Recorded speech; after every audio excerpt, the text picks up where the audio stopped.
Karena ilmu itu ada ilmu wawasan, ada ilmu kehidupan.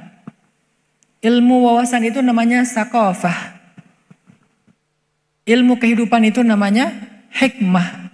Yang kalau dalam bahasa Indonesia sederhananya diartikan pengalaman. Ilmu kehidupan itu namanya hikmah. Yang dalam bahasa sederhana Indonesia diistilahkan dengan pengalaman.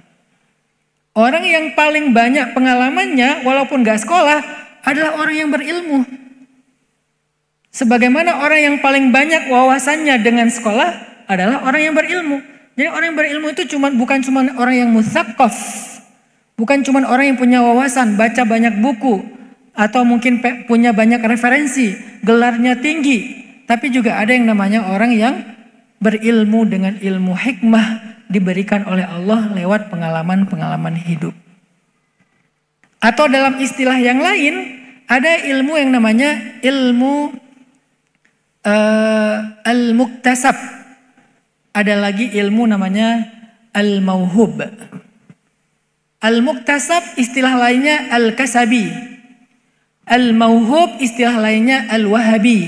Tapi ini beda dengan aliran ya. Al-muktasab, al-kasabi, al-mauhub, al-wahabi, al-thaqafah, al-hikmah. Ini dua pembagian ilmu.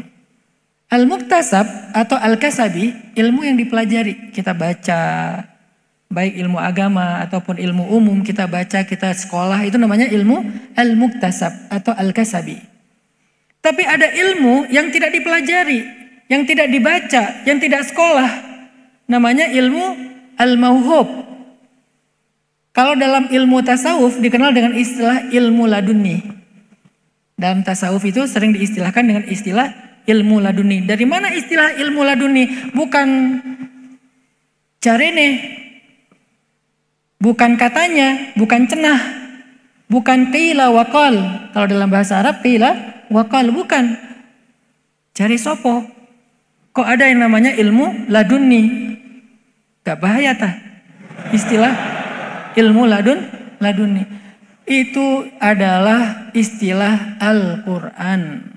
Ilmu laduni itu istilah Al-Quran. Dari mana Ustadz? Ya di Al-Kahfi. Wa 'allamnahu min ladunna ilmah. Dan kami ajarkan kepada laki-laki itu, siapa laki-laki yang dimaksud? Nabiullah Khadar, yang di Indonesia diistilahkan Khidir. Dan kami ajarkan kepada Khadar dari sisi kami ilmu, dari sisi kami. Kata dari sisi kami itu adalah ladun. Dari Allah langsung, namanya mauhub, dikasih. Nah, ketika Allah Subhanahu wa taala memberikan ilmu kepada seorang hamba yang sifatnya pengalaman hidup, dalam bahasa lain juga diistilahkan dengan hikmah, al-isabah fil qawli wal amal definisinya. Tepat dalam ucapan, tepat dalam perbuatan. Dan itu namanya hikmah.